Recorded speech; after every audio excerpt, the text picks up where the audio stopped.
Bismillahirrahmanirrahim. Assalamualaikum warahmatullahi wabarakatuh. Kembali dalam pembahasan persamaan diferensial biasa. Dalam pembahasan kali ini akan kita bahas adalah persamaan diferensial linear tak homogen. Pada pembahasan yang lalu kita sudah bahas tentang persamaan diferensial linear yang homogen. Nah, sekarang kalau yang tak homogen itu bentuk umumnya akan berbentuk seperti berikut.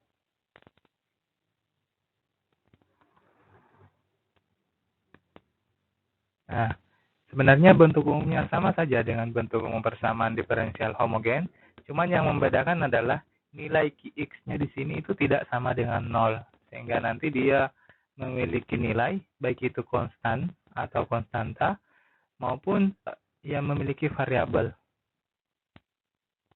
Nah, jika Y1, Y2, Yn adalah penyelesaian bebas linear dari PD homogen, dan misalkan nanti ada persamaan Y itu sama dengan YP adalah penyelesaian partikuler dari PD tak homogen, maka solusi PD linear tak homogen adalah nanti nilai K1Y1 tambah K2Y2 tambah KNYN ditambah dengan YP. Jadi dijumlahkan antara penyelesaian dari PD homogen dengan PD homogennya. Berarti nanti modelnya adalah kita menyelesaikan dulu secara homogen, kemudian diselesaikan di dalam tak homogen. Baru hasil penyelesaiannya dijumlahkan untuk memperoleh persamaan atau solusi umumnya.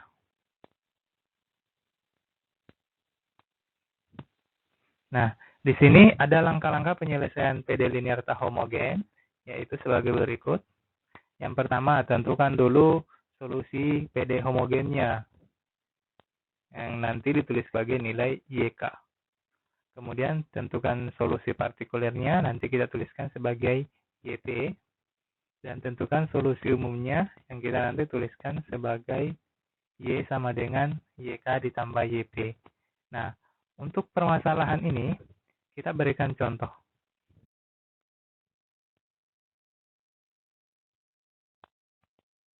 Nah, di sini contohnya adalah Y double aksen ditambah Y sama dengan 1. Kalau kita perhatikan, Qx-nya di sini bernilai 1, berarti dia adalah konstanta. Nah, penyelesaiannya, yang pertama adalah kita langkah pertama, tentukan solusi PD homogennya, yaitu kita ambil Y double aksen ditambah Y sama dengan 0, kemudian kita peroleh persamaan karakteristiknya M kuadrat ditambah 1 sama dengan 0. Nah, nanti akar-akar persamaannya kita peroleh adalah 0 plus minus I akar 1. Berarti nanti nilainya diperoleh YK sama dengan K1 cos X ditambah K2 sin X. Kemudian langkah yang kedua, tentukan solusi partikuler PD tak homogen Y double aksen ditambah Y sama dengan 1. Nah, tadi kan dituliskan nilainya adalah Y sama dengan Y-nya. Nah, berarti kita bisa tuliskan nanti nilai YP-nya itu akan sama dengan 1. Karena nilai di atas ini sebenarnya adalah nilai Y-nya itu adalah nilai 1. Sehingga diperoleh YP sama dengan 1. Sehingga solusi umumnya bisa kita tuliskan menjadi K1 cos X ditambah K2 sin X ditambah 1. Nah, ternyata langkah-langkah penyelesaian ini hanya berlaku pada bentuk koefisien konstan pada Qx. Dengan perhatikan konstanta variabel Y. Jadi kalau misalnya dia Y double aksen ditambah 2Y, maka nilai YP-nya nanti akan menjadi 1/2. Nah, kalau nilai konstanta Y-nya sama dengan 1, maka YP-nya akan sama dengan nilai dengan Qx-nya. Nah, untuk penyelesaian ini hanya bisa diselesaikan apabila nilai Qx-nya adalah sebuah konstanta. Nah, sekarang bagaimana kalau misalnya nilai Qx-nya merupakan koefisien atau variabel? Kita lihat. Nah, PD linear tak homogen dengan koefisien variabel. Nah, jika Qx merupakan nilai koefisien tak konstan atau memuat variabel, maka untuk menentukan nilai YP dilakukan dengan metode sebagai berikut. Yang pertama adalah metode koefisien tak tentu. Yang kedua, metode inverse operator. Yang ketiga adalah metode variasi parameter. Jadi ada 3 metode yang bisa digunakan untuk menyelesaikan persamaan diferensial linear tak homogen dengan koefisien variabel. Nah, yang pertama adalah metode koefisien tak tentu. Awalnya metode ini hanya diterapkan pada PD linear tak homogen orde 2 yang berbentuk Y double aksen tambah BY aksen tambah C sama dengan Rx. Nah, ABC adalah konstanta. Selanjutnya, metode ini juga berlaku untuk orde yang lebih tinggi. Jadi, bentuk ini dari orde 2 itu bisa digunakan untuk orde N. Nah, kunci metode ini adalah YP adalah suatu ekspresi yang mirip dengan Rx. Jadi, YP-nya itu sama dengan Rx-nya atau ekspresi dari Rx-nya. Yang terdapat koefisien-koefisien yang tidak diketahui, yang dapat diketahui dengan mensubstitusikan YP pada persamaan. Nah, untuk metode koefisien tak tentu ini ada aturan-aturan yang berlaku. Yang pertama adalah aturan dasar. Aturan dasar di sini kalau kita lihat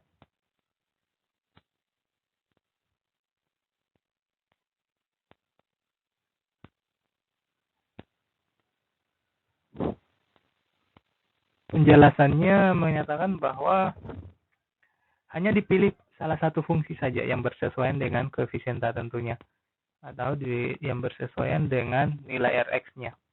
Kemudian yang kedua adalah aturan modifikasi.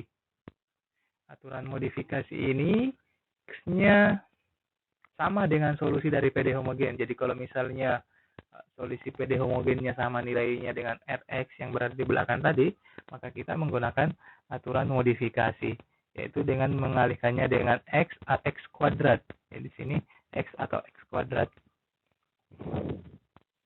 Itu terjadi jika Rx-nya adalah solusi akar ganda dari PD homogen. Jadi kalau akarnya ganda atau sama akar ganda, maka dia menggunakan X kuadrat. Tapi kalau dia hanya akar-akar yang berbeda, maka cukup dikalikan dengan X. Kemudian aturan penjumlahan. Di sini aturan penjumlahan, jika Rx-nya adalah fungsi yang terdapat dalam tabel kolom pertama YP adalah jumlah fungsi pada baris yang bersesuaian. Jadi misalnya di kolom nanti ada 3 kolom ya. Di kolom pertama dan di kolom kedua dijumlahkan, maka kita akan menggunakan aturan penjumlahan. Nah, ini adalah tabel yang dimaksud, yaitu tabel metode koefisien tak tentu. Di mana jika suku Rx-nya adalah KE berpangkat YX, maka dia nanti CE berpangkat YX.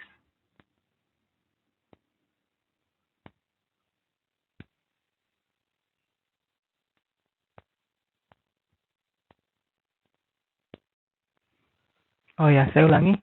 Di situ bukan YX ya, tetapi KE gamma X. Jadi dia KE gamma X. Kemudian ada kolom kedua apabila Rx-nya memuat Kx berpangkat N. Kemudian untuk tabel yang ketiga apabila dia memuat K cos WX atau K sin WX. Sehingga nanti pilihan-pilihannya bersesuaian. Jika kita peroleh nilai Rx yang sama dengan pada tabel suku-suku ini, maka yang akan dipilih adalah pada baris yang bersesuaian. Kemudian kita lanjut. Kesimpulannya adalah metode koefisien tak tentu digunakan penyelesaian khusus PD linear tak homogen dengan koefisien konstanta. Jadi kita anggap bahwa Rx-nya itu dirubah menjadi konstanta, jadi koefisien khusus. Kemudian untuk dapat menentukan pemisalan yang sesuai harus dicari terlebih dahulu solusi persamaan homogennya. Berarti untuk menyelesaikannya kita cari dulu PD homogennya, kemudian apabila bersesuaian dengan aturan tadi, maka digunakan aturan-aturan yang bersesuaian. Kemudian metode koefisien tak tentu ini hanya dapat digunakan jika fx atau rx-nya. Jadi rx di ruas kanan tadi itu berupa polinom, fungsi trigonometri, fungsi eksponen atau penjumlahan perkalian dari ketiga fungsi pada kolom pertama tersebut. Jadi apabila nilai rx-nya merupakan nilai-nilai yang sama atau mirip dengan fungsi pada kolom tadi, maka dia bisa digunakan. Tapi kalau misalnya dia tidak sama, maka metode koefisien tak tentu ini tidak dapat digunakan. Nah, di sini ada contoh. Y double aksen ditambah Y sama dengan tangen X. Nah, untuk bentuk ini dia tidak dapat diselesaikan dengan metode koefisien tertentu karena nilai tangen X tidak termasuk ke dalam ketiga fungsi dari tabel 1 di atas. Nah, selanjutnya kita masuk ke contoh-contoh soal. Selesaikan PD tak homogen berikut. Y double aksen ditambah 4Y sama dengan 8X kuadrat. Kalau kita lihat di sini, maka kemungkinan yang akan kita gunakan hanyalah aturan dasar. Penyelesaian. Langkah pertama, tentukan solusi PD homogennya dulu. Nah, di sini diperoleh Y double aksen tambah 4Y sama dengan 0. Kemudian persamaan karakteristiknya adalah M kuadrat ditambah M sama dengan M kuadrat ditambah 4 sama dengan 0. Sehingga nanti akar-akar persamaannya diperoleh 0 plus minus I akar 4. Sehingga diperoleh nilainya adalah K1 cos 2X ditambah K2 sin 2X. Langkah kedua, tentukan solusi PD tak homogennya. Nah, diambil Rx-nya sama dengan 8X kuadrat. Nah, dari tabel pertama yang bersesuaian adalah bentuk yang KNX berpangkat N tadi sampai K0. Sehingga nanti diperoleh nilainya adalah YP sama dengan K2X pangkat 2 ditambah K1X ditambah K0. Yang kemudian kita cari turunannya dari turunan pertama sampai turunan kedua untuk bisa kembali disubstitusikan ke persamaannya. Nah, pada saat diperoleh turunan pertama dan turunan kedua, kemudian kita substitusikan, nanti diperoleh nilainya menjadi 2K kuadrat ditambah 4 dikali K2 ditambah 4 dikali K2X kuadrat ditambah K1X ditambah K0 sama dengan 8X kuadrat.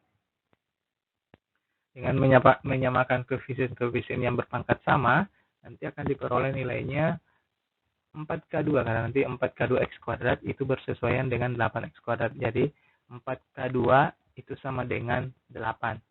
Kemudian 4K1, nanti dapat 4K1X ya. 4K1 sama dengan 0. Kemudian 2K2 ditambah 4K0 itu sama dengan 0. Nah, dari sini diperoleh nilai konstantanya. K2-nya nanti akan sama dengan 2. K0-nya akan sama dengan min 1. Dan K1-nya nanti akan sama dengan 0. Jadi solusi PD tak homogen di sini bisa kita tuliskan YP sama dengan 2. Nah, di sini kan K2-nya 2X kuadrat ditambah K1X. K1-nya tadi adalah 0, berarti 2X kuadrat tambah 0 dikurang K0. Ditambah K0, berarti K0-nya adalah min 1, berarti dikurang 1, berarti ditulis 2X kuadrat dikurang 1. Nah, kemudian langkah ketiganya adalah tinggal dijumlahkan saja antara YK tadi dengan YP. Sehingga diperoleh nilainya sama dengan K1 cos 2X ditambah K2 sin 2X ditambah 2X kurang 1. Nah, selanjutnya kita masuk ke contoh yang berikutnya. Kita perhatikan saja langkah-langkahnya.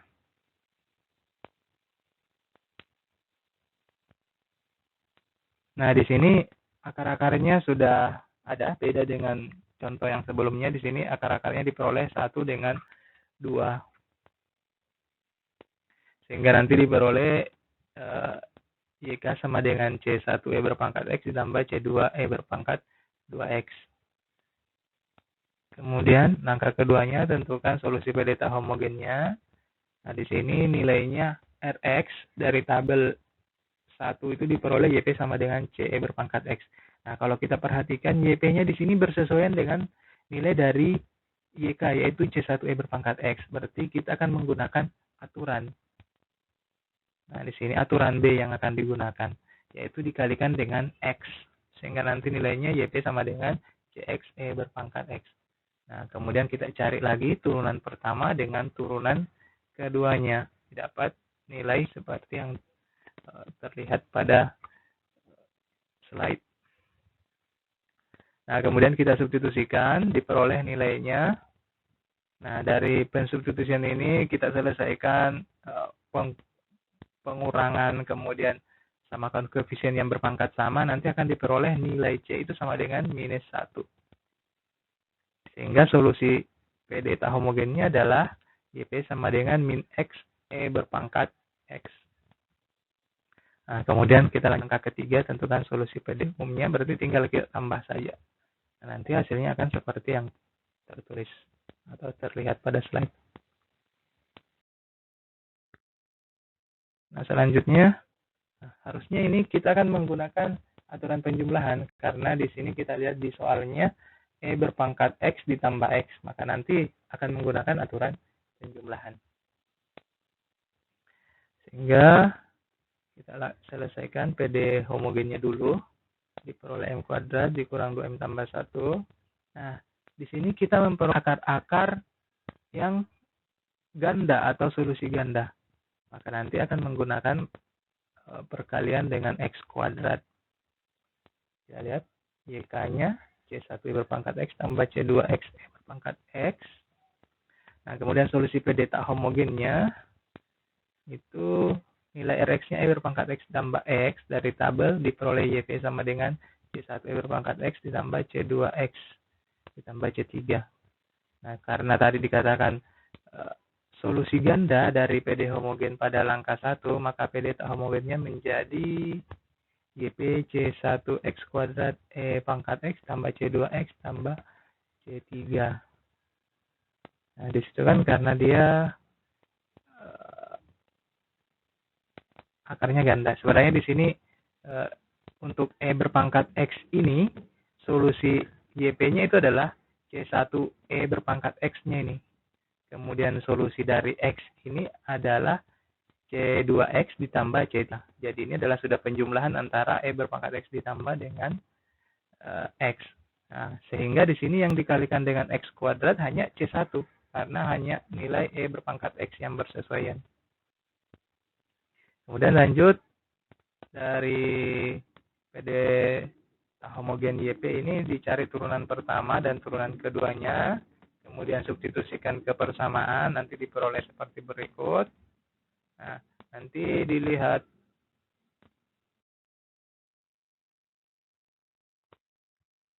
dengan menyamakan koefisien-koefisien yang berpangkat sama dari penyelesaian yang tadi, itu diperoleh nilai C1 1/2 sama dengan 1/2, C2 sama dengan 1, dan C3 sama dengan 2. Kemudian solusi PD tak homogennya adalah C1X kuadrat ditambah C1X kuadrat EX ditambah C2X ditambah C3. Yang mana nanti kita tinggal substitusikan nilai C1, C2 dengan C3-nya, sehingga diperoleh 1/2X kuadrat pangkat X ditambah X ditambah dengan 2. Nah, selanjutnya, langkah ketiga tinggal tentukan solusi umumnya. Tinggal dijumlahkan antara YK tadi dengan nilai JP-nya.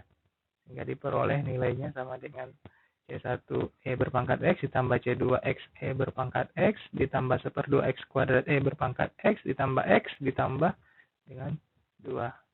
Nah, selanjutnya, ada dua metode yang bisa digunakan, yaitu metode inverse operator dengan metode variasi parameter. Namun pembahasan ini hanya akan menjadi pembahasan lanjutan. Nah, nanti akan berada pada pembahasan yang selanjutnya. Nah, untuk pembahasan kali ini saya pikir demikian. Terima kasih. Assalamualaikum warahmatullahi wabarakatuh.